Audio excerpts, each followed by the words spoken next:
Hello, everybody, and welcome to this week's video. I decided to do a crystal gazing video this week, and I'm kind of cutting it down to the wire because I always usually do these more towards like the middle of the week.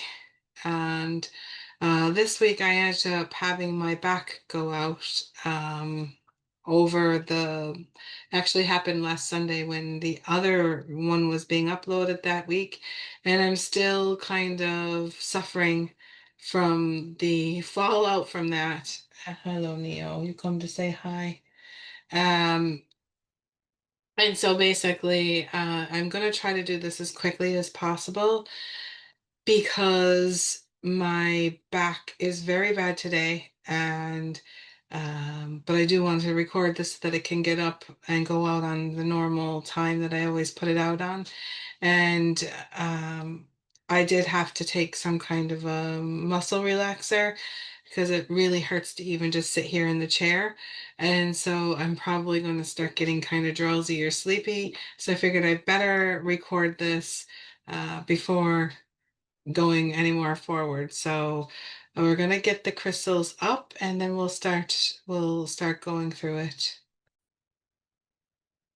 Okay, so in this crystal vision, there appears to be a radiant jester right in here. This, if you see the shape inside of here, you will kind of see it looks like a jester type character dancing, and there's a sword coming out of his hand on this side, a light sword.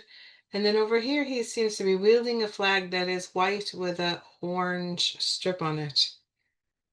So he dances at the center of the scene.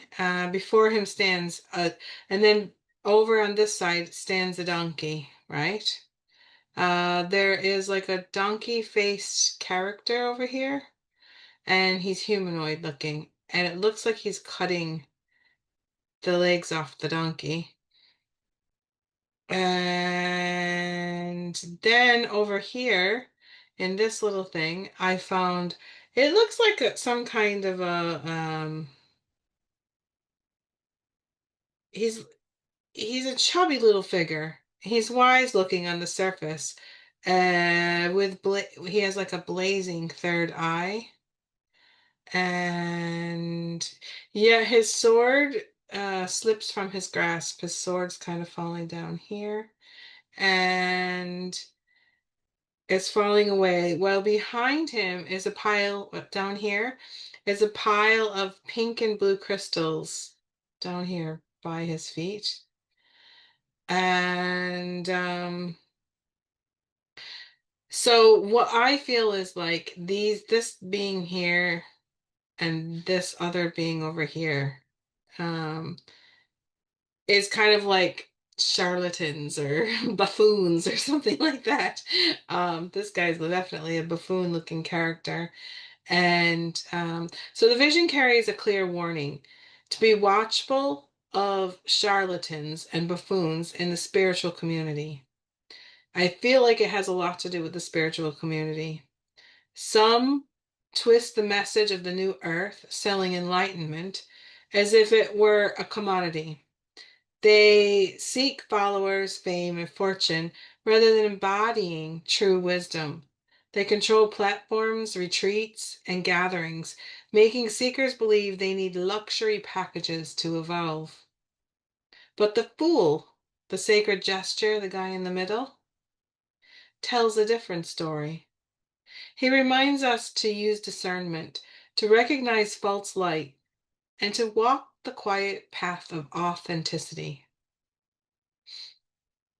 Real growth is not bought or sold, it is lived.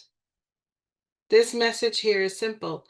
Don't waste your time and energy on pretenders. True wisdom shines through humility, joy, and genuine service. So I just want to go through a little bit more. I want to unpack a little bit more and go because these figures, these three figures that came out in the crystal, are all figures that go with what you call it with the the tarot as well. So we're gonna go through the key figures and the symbolism in the whole vision. So first of all, we have the sword of light, which this dude is the gesture is carrying, the fool. Represents clarity, truth, and the ability to cut through illusions. The white flag with the orange stripe over here. White is peace and surrender. Orange is creativity, desire, and sometimes ego or power. Together, it suggests a paradox, a peaceful surrender, but also a warning about ego creeping into spiritual expression. The gesture archetype, traditionally the fool in the tarot. The fool is not a fool in the mundane sense, but the sacred trickster who reveals truth by laughing at false authority. Here, the gesture exposes the pretenders. We have the donkey horse character, the humanoid being. Hybrids of man and beast often symbolize basic instincts, stubbornness, or misused strength. So, this is a being, I believe, that is somebody that is using their strength, their power, their wisdom, and they're misusing it. And so being caught by the sword suggests the exposing of clearing of stubborn ego-driven forces that parade as wisdom, but are actually really hollow. And then we have the chubby character with the radiant third eye. His wisdom seems false or corrupted. He has a bright third eye, the illusion of vision and enlightenment, but his sword slips away. He cannot act with integrity. The pile of blue and pink crystals suggests commodification of healing, selling spirituality as a product. Instead of using them in service, they are props or possessions. And the falling sword that he has in his hand indicates loss of true spiritual authority, suggests that those who sell enlightenment without embodiment will eventually drop their weapon. Their influence will falter. So, the message about this for the spiritual community is that charlatans and buffoons, the donkey headed figure and the overconfident chubby one, show how some present themselves as enlightened but are really performers, entertainers, or sellers. 5-star retreats and fame. The crystals at the feet symbolizes wealth, material gain tied to spiritual branding, which we have a lot of that in our community. The gesture's warning. True wisdom often comes in unexpected forms. Humble laughing at pretension. The fool carries divine wisdom that cannot be sold, but must be lived and embodied. The core symbolic message. Discernment. Don't be dazzled by appearances, bright crystals, polished retreats, charismatic influencers. The quiet path. The fool's wisdom points to inner alignment, humility, and authenticity, not flashy packaging. Exposure of false light. The sword of truth cuts through the show of pseudo enlightenment. And then the return to simplicity. Real spiritual growth doesn't require buying expensive packages. It requires walking your own path with sincerity. And then if you actually look at these characters as the tarot archetypes, because they each hold an archetype, the fool is the gesture is the fool. Not naive, but wise in simplicity. He dances freely with a light heart, showing that truth and joy reveal more than pretense ever can. He embodies authentic spiritual growth. The magician, which is the chubby character, the one down below, with a bright third eye, but a falling sword reflects the magician in reverse. Someone who manipulates appearances using spiritual tools for show or profit, but without true mastery or integrity. And then this character over here, the Hierophant. The donkey-headed being symbolizes false teachers and rigid authorities who claim to hold the keys to enlightenment, but lead others astray. The sword cutting through him is a rejection of false hierarchies and dogmas. Together, these archetypes tell a powerful story. The fool's light-hearted wisdom exposes the false magician and the corrupted hierophant. Hierophant, I can't say that word. The message is clear. Walk your path with discernment. True wisdom is simple, humble, and embodied, while false light seeks control and profit, and it can be kind of confusing. I don't know if you've ever listened to somebody doing a channeled message, but sometimes when I listen to a channeled message and then I get done listening to it, I think to myself, what the hell did they just say? Because it's all like really like doesn't even feel like it's like way up there. It's not embodied. It's just kind of just information. And when I get done listening sometimes to some people that are channeling messages, I kind of think to myself, what the heck did they just talk about? Because like I have no idea. Um, so the crystal is telling you, watch out for false performers. True New Earth teachers won't sell you enlightenment. They embody it quietly, humbly, and joyfully. And so then I wanted to just talk a little bit about my path and how I walk the quiet path. Okay. And this is how a lot of people that are out there walking the quiet path, they're not on show. Yes, I do have a YouTube channel, but I have hardly anybody following it. I don't do monetizations or anything like that. And I just kind of put a video up, and if someone sees it, they sees it. If they don't, they don't. I just try to help people, but I also don't put things out until I understand them as and embody it myself. Like, I also have written a book, but it took me a few years and I had embodied and worked with the stuff before I kind of like wrote it down to share with other people. So when I look back at this vision in this crystal, I see the fool standing as a guide for all of us. He shows us the sword of discernment, truth that cuts through illusion.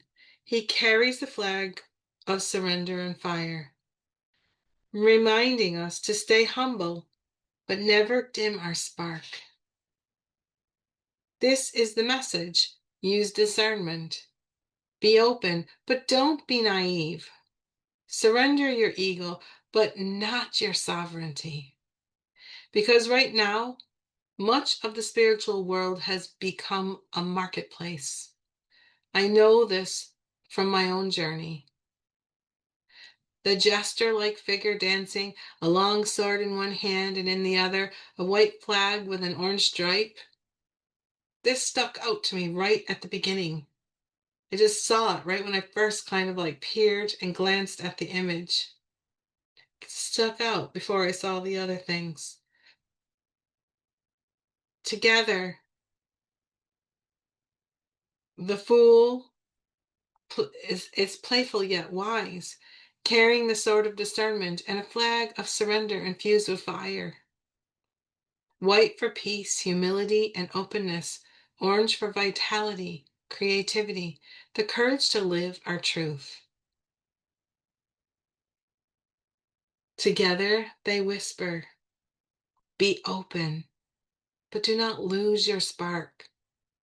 Surrender ego, but not your sovereignty. Hold discernment lightly but firmly. And as I sat with this image, I began to contemplate what's happening in the spiritual community right now. So much of what calls itself spiritual has become a marketplace. Retreats priced like luxury vacations. Podcasts and platforms dominated by the same voices, the ones who sell the best, the loudest teachers, the flashiest programs, the biggest promises. And yet, behind the scenes, there are the quiet ones. People walking their talk, living the teachings, working with the land, and embodying the light.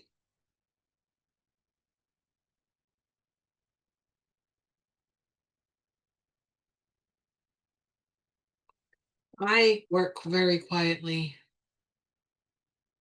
with the land, and I don't usually tell anyone what I'm doing.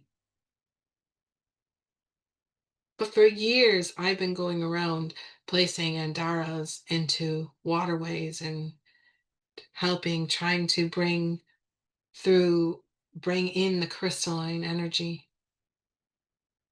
I go for long walks in the forest, and I spend a lot of time singing and bringing the light into the earth. I go out and I go into my bare feet and I walk in figure 8 formations with my crystal, and I sing and I bring light into the earth, into the area where I live. But I don't tell anybody about what I do. I don't make a point to show it off or try to get people to do things the way that I do it. I sit with the earth and I contemplate, and I'm just there, just being with the earth.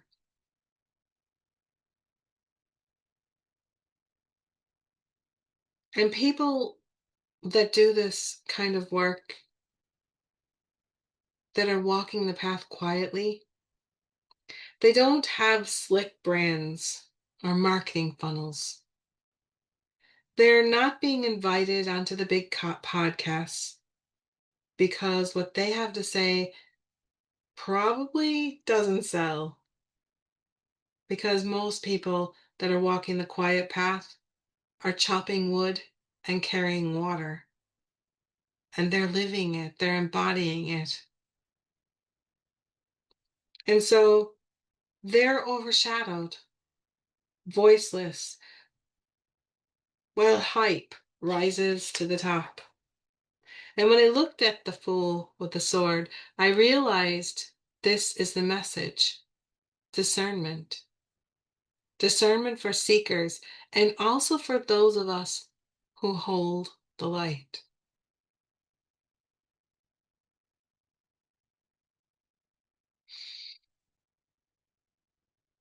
I learned this the hard way. In 2024, I tried to create a retreat here in Ireland. The land here is magical, alive with ancient energies and sacred waters. I envisioned a farmhouse gathering where we could do grid work, visit sacred sites. It was very simple.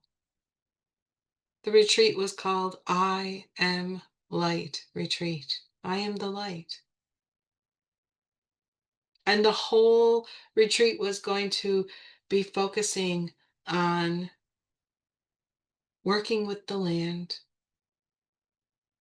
and finding the light from within, taking time out, spending time with others who also are finding that spark inside of themselves and sharing stories. At first, I was very excited, and there was a lot of people interested when I started talking about it. But as the time passed, the climate shifted. We went from it was my idea to do this was when we were all in the middle of the big hype during the lockdowns, and everybody was trying to um they were all going on to webinars and different things like that, and people were trying to gather, and everybody was really excited. They're like, oh, I would love that when this lockdown is over with to go to Ireland and do a retreat with you. That would be so cool and everything. But as the time passed, the climate shifted and retreats became commodities. People told me, raise your price. People won't think it's worth it if it's too low. But this didn't feel right to me. I decided to keep it affordable so that it wasn't just people that had money could come to it. And I also knew that people that were interested were people like me that didn't have huge money to spend on a big, huge luxury vacation. And I knew that some of them would also have to get airfare to get here. And so I tried to keep it so that it was not so expensive, but it also would cover the cost of renting the farmhouse. And at the same time that I put this retreat out to the world, scandals about cult like leaders broke out. They were all over. There was documentaries. There was a couple of them on Prime. There was some on the Netflix. And there was also some on YouTube where people were being kind of brought out of what they were doing. And suspicion spread. And in the end, no one actually booked my retreat because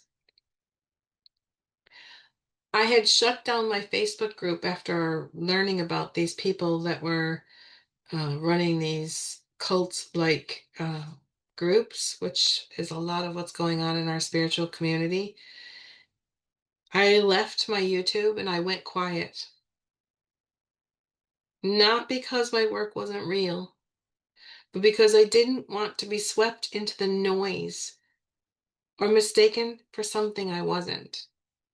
Because I did not align with what a lot of people were doing. I had been working with people doing workshops and groups and things and some stuff on Facebook in my Facebook group. And I noticed that some things were happening where I would tell people what I was working through. Like I remember I was working through there was one point I was working with the cellular repair and regeneration program. And I was telling people how I was doing it and how I was learning how to use the light infusion and go into the cells. And there was one person in particular who was working where I thought was my friend and actually turned my what I was doing, and all of a sudden they were doing it and they ran with it. Like they didn't even try it out. I was just telling this person that I was working with it myself. I wasn't trying to go out and teach it to people anyways, because I believe that I needed to be embodied. I needed to see if this actually worked before I like went out and started telling people how to do it.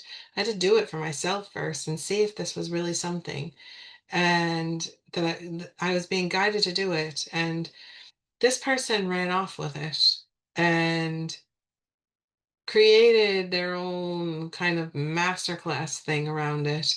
And they started bringing out this, what I was teaching, but they changed it in slightly a different way. And they started charging, they made a huge amount of money off from it. And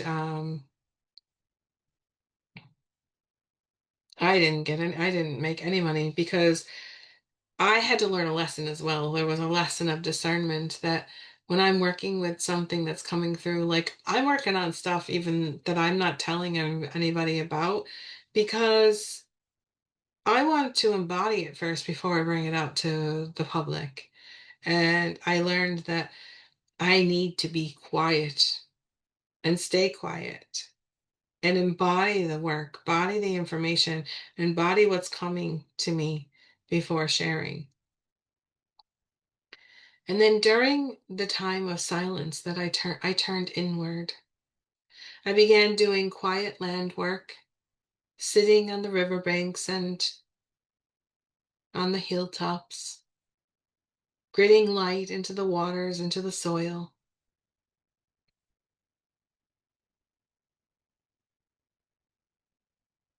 And I just anchored and I just lived in the now.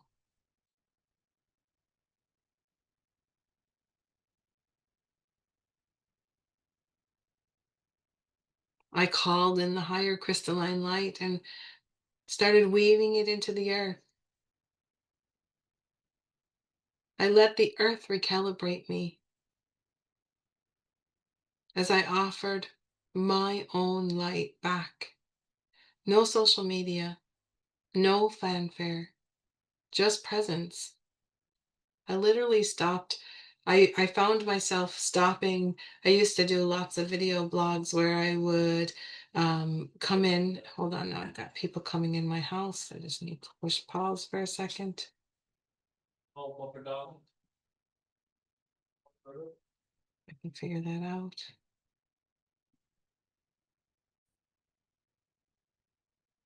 No, sorry about that. Now, my brother-in-law came in. My husband made some shepherd's pie for them upstairs, people that live upstairs.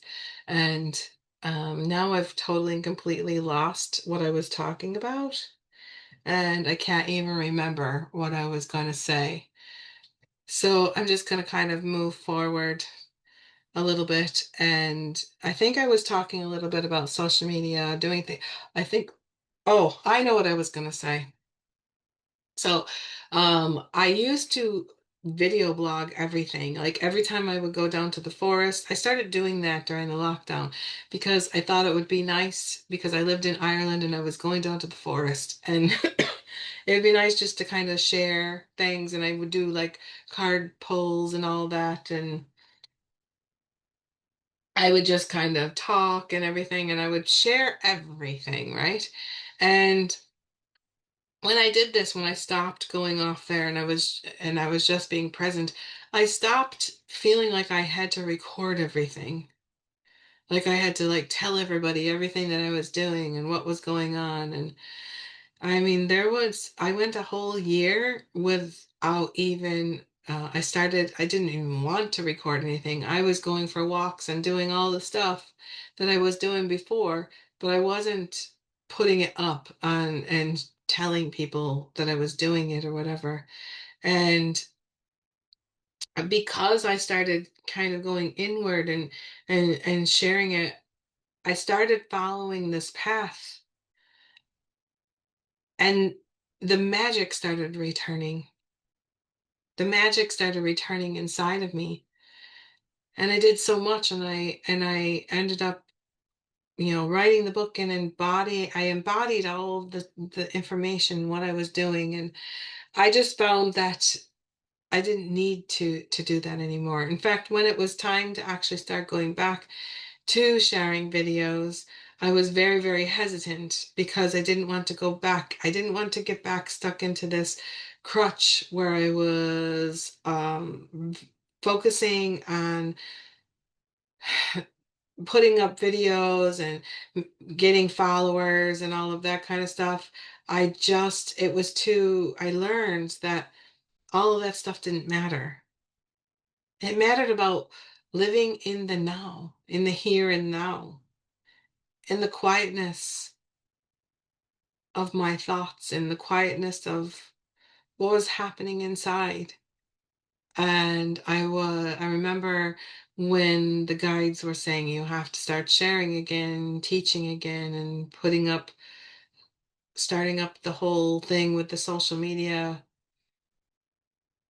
I remember hearing a voice and they said, you don't have, you've learned a lot. You learned a lot from the last time when you did this. You learned a lot from that. And you're not going to go back and make the same mistakes. And now I'll put up a video and I don't even go back to see if anybody looked at it. A lot of times I have to every now and then remind myself to go check to see if I need to answer like a comment or something or whatever. I put it up and I let it go. And I find myself, I don't spend time scrolling. I spend more time just living my life. And this summer, uh, I had five of us got together and we met in Glastonbury. And it was amazing. There was no plan. We didn't plan like a 5-star retreat. We actually like basically decided to meet it with the whole thing started with one of my friends. It was her 60th birthday, and she always wanted to have a fairy tea party and dress up and just kind of be with the elements and just enjoy life. And she said that she never got to do that when she was younger. So now when she's turning 60, she would like to have this. And so we all ended up she was going to like rent a venue, a place for us to stay. And then we ended up finding a friend that we had already met when we were in Glastonbury before. And we asked could we stay at her place. And she lived in this place that was not in it was in Somerset, but it was like a 20-minute drive to Glastonbury town. And we ended up having the most amazing weekend. The house was like an old Beltane cottage. It had a thatched roof on it. It was amazing, the energy inside of this house. There was an old, like ancient, like well that was like in front of her house. She had set it up so that we could all have our own privacy. So myself and my friend Geraldine, who flew over from Ireland, we stayed in the camper van, or I guess what they call it. It's a motorhome, like, and oh my God, it brought back so many memories for me because as a child, I we used to have a camp with a camp. We called it camper. In America, they would call it a camper. Over here, they would call it a caravan, I guess. But we had this camper and we had this seasonal site in this place called Forest Lake up in Chuxton, New York. And that was my happy place. I just loved being there at our camp and being in the RV. And I was just kind of like, this gave me a chance to kind of feel that again. My times when we used to stay there. And so I was quite excited and happy to be staying in this RV. And I really enjoyed being in that. And then one of the girl that lived there, she had put up an old, like a big, huge, I guess it would be kind of like one of those tents that you would have for glamping, like for my other two friends. And they were staying in there in the tent because they were only staying one. I think did they stay 2 nights? I think they stayed 2 nights, and Geraldine and I stayed 5 nights, I think. We stayed 5 nights, yeah.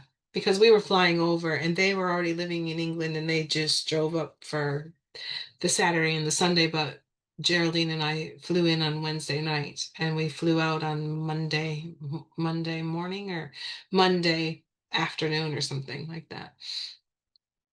And so there was no plan other than we knew that it was my friend Linda's birthday, and we knew that she had rented, or not rented, she had booked the White Springs healing pools for that Sunday for an hour. So we knew we had um, that one place, and so we didn't really have a plan other than I wanted to give a gift to my friend for her birthday. So I wanted to run a light infusion circle. Like, I thought that would be a lot of fun. And so when I got there was totally unexpected.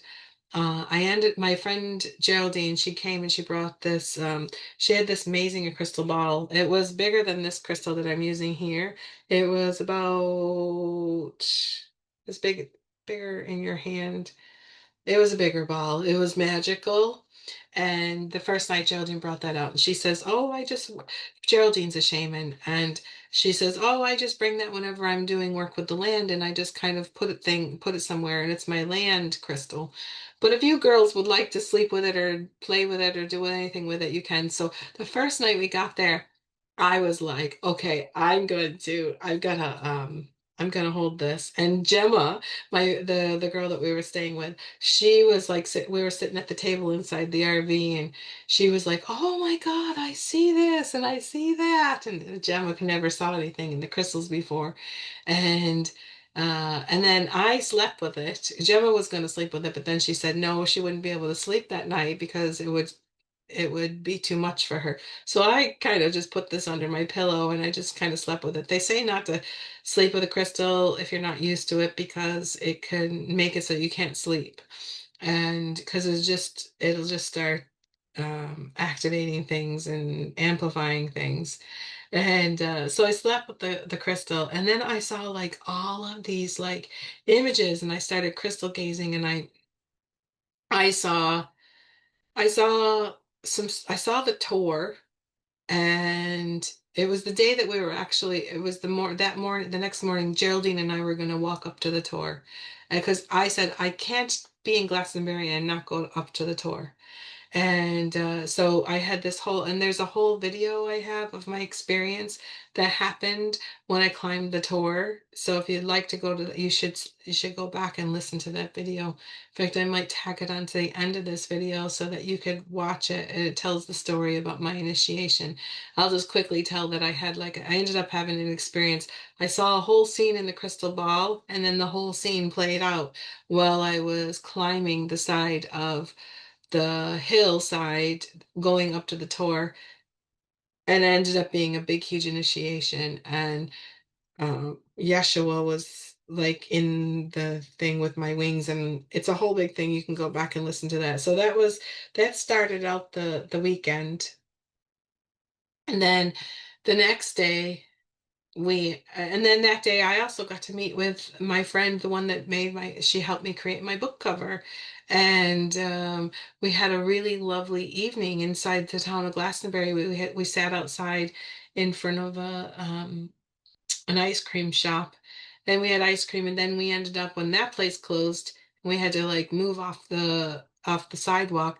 We ended up going out to dinner, and then I was really tired after having my big initiation experience at the on the hill at the tour thing. And then we went back to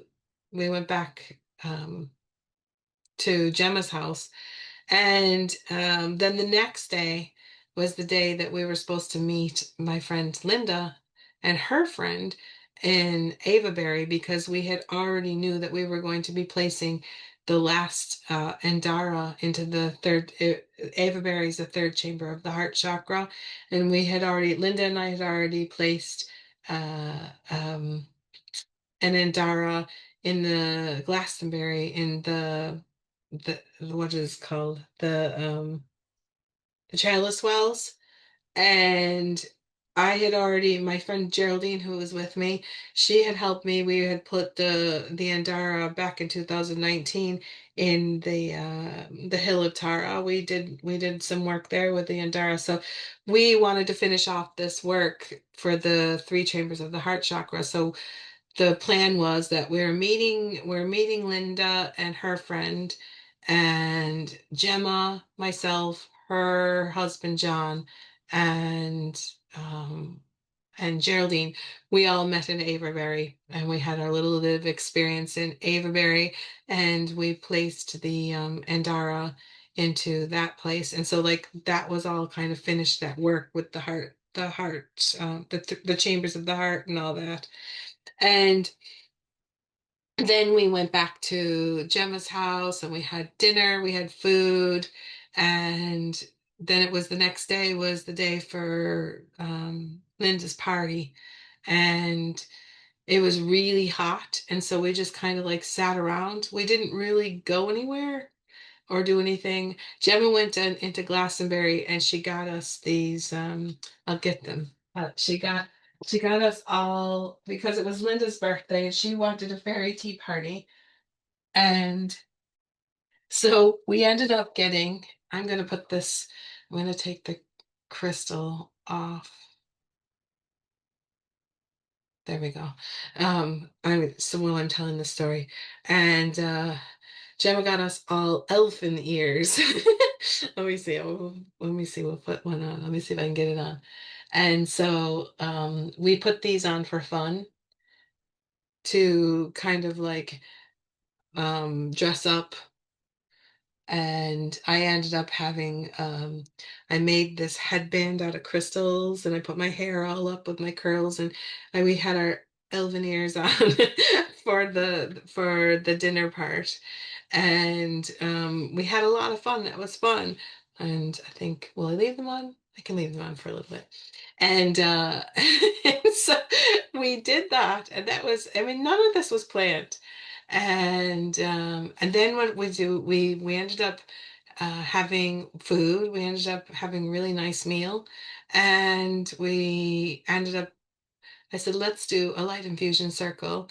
And we all like Gemma and Gemma had this all these like singing bowls, you know, like the crystal bowls, and she had drums and gongs and these things that went tinkle tinkle tinkle tinkle tinkle and chinkle chinkle chinkle chinkle chinkle. All this stuff. And so we got all set up outside. We took all of our pillows and blankets and everything, and we sat underneath this, I think it was a maple tree. And we did about 5 hours. We did light infusion circle, and everybody had a chance. I might actually share a little bit right here where we all had a chance to kind of lay, and I'll just maybe just put some images of us at the circle, and it was or at our light infusion circle, and we just had such a great, really good time, and a lot of like information came in for us, and it was kind of amazing. And then after that, Gemma's husband he put a fire pit out for us. And we sat, I think, until like 2 o'clock in the morning. We sat outside and just talked and we watched the stars, and there was like orbs and stuff going all over the place, and we were just having the greatest conversations and just spending time in the now with people, and it was so much fun. And then the next day we went into Glastonbury to the White Springs for this hour that we had by ourselves inside we could do a ceremony, and we all went in, and of course, none of it could be recorded because you can't use any recording devices in there, which is fine. And so we had all done like this amazing work together the night before. And then the next day, we all stood in. There was a pool that was only like I think knee deep as well. I don't think it went up any higher than the knees. And we all kind of like stood in there in a circle, and we just naturally started toning, and it we everybody it just kept going for like about 10 minutes. Nobody really talked, we just toned, and it actually felt like we were in some kind of like acoustic chamber. The energy got like really high, and my son didn't. Sorry about that. I can't just keep cutting and splicing every time. So we went in, and we were singing light language. I was doing all kinds of things when I was fixing all kinds of like holes and tears in my auric field and stuff. And while we were singing, though, we were bringing in this energy, and it was guttural. It was primal. It was nothing that any of us ever felt before. And it was only 10 minutes or so, but it was, after talking to some of them afterwards, one of the most amazing experiences that any of us had ever been through. And I saw a white phoenix fly down right towards the end of it. And I saw this, like I think it was a star mother. She went around to each one of us and she did something to our foreheads like this. And then she telepathically said, "You are all star mothers. You are all representatives. And um, what you did here was you brought in this crystalline, high vibrational light. Together, we brought it in to the heart chakra of the earth." And it was amazing. And then I was talking to one of the other ladies, and she had had in her light infusion circle, there was a big heart that came down in front of her. Well, she said that the heart that came down in front of her was also there, and she got this message that a lot of people come to those healing pools, the white springs, for healing for themselves, or like they come to take. And she said that we were one of the first ones. She felt like they were so happy because we came and we gave. We didn't take anything. We gave back to that space. And it just was like, really, it was magical. It was a magical experience. So what happened, the experiences that we had were beyond words. It was like otherworldly. It was simple. It was sincere. We didn't have a five-star retreat planned. We didn't spend a lot of money. In fact, Geraldine and I went to the store the night that we got there, that we flew in, and we got a loaf of bread, and we got some stuff to put into our sandwiches. We made for sandwiches, and Geraldine had tins of beans and ramen noodles and stuff like that. And we just ate with what we had, and we didn't spend a lot of money like going out to eat and stuff. And we had a great time. So it reminded me that the sacred comes alive when we show up authentically and together. We don't need someone to organize our spiritual lives for us. We don't need to pay thousands for an orchestrated experience. And now I see clearly the big podcasts, the flashy retreats, the hype. Much of it is just that, hype. It's not real. Some of it carries agendas to sell, to manipulate, and to profit. And yet, the quiet ones, the little ones, we're all still here. We're still living our lives. We're embodying what we teach, even without the spotlight. This is the true revolution. This is how the new earth is seated. I'm going to put up the crystal again.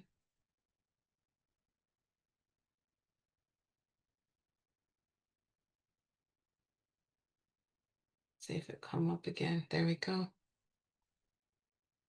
The fool's sword cuts through the illusion. The white flag with the orange stripe invites us to surrender ego to surrender our ego, but keep our fire. The path forward is not more spectacle, not to be on show, but more sincerity. We are pilgrims, not performers.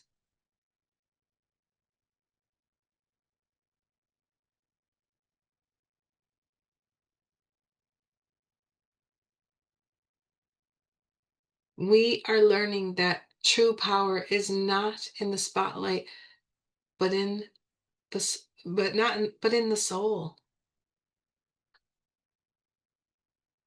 in small circles, in shared meals, in humble spaces. This is how we build the new earth, one step at a time, quietly, authentically, without fanfare.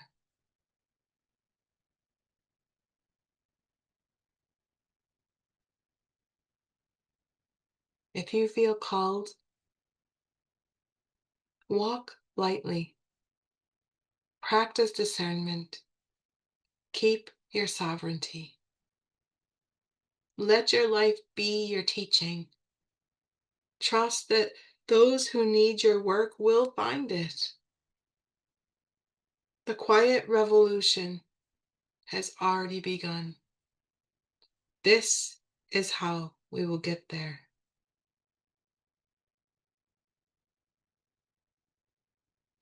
So, this is what I saw. This is what I saw in the crystal, and I felt that this was the message for humanity this week. Thank you for walking this journey with me today and for receiving this message. If this vision and story resonated with you, I'd love your support in helping the message of the quiet path reach more people. You can do this in 3 simple ways. First, share this video with someone you feel would benefit from hearing it. A friend, a community, anyone who may need the reminder to walk lightly and discern wisely. Second, if you enjoyed this, sign up for my newsletter.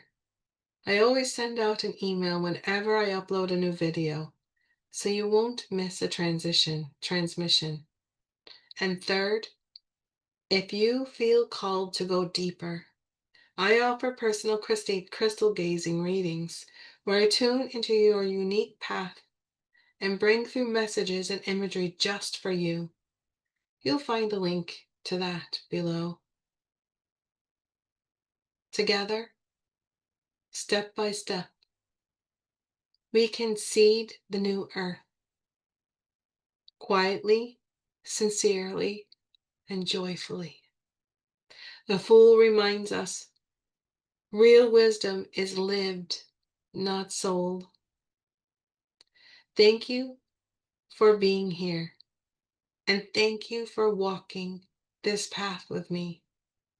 Until next time, walk lightly and keep your flame alive.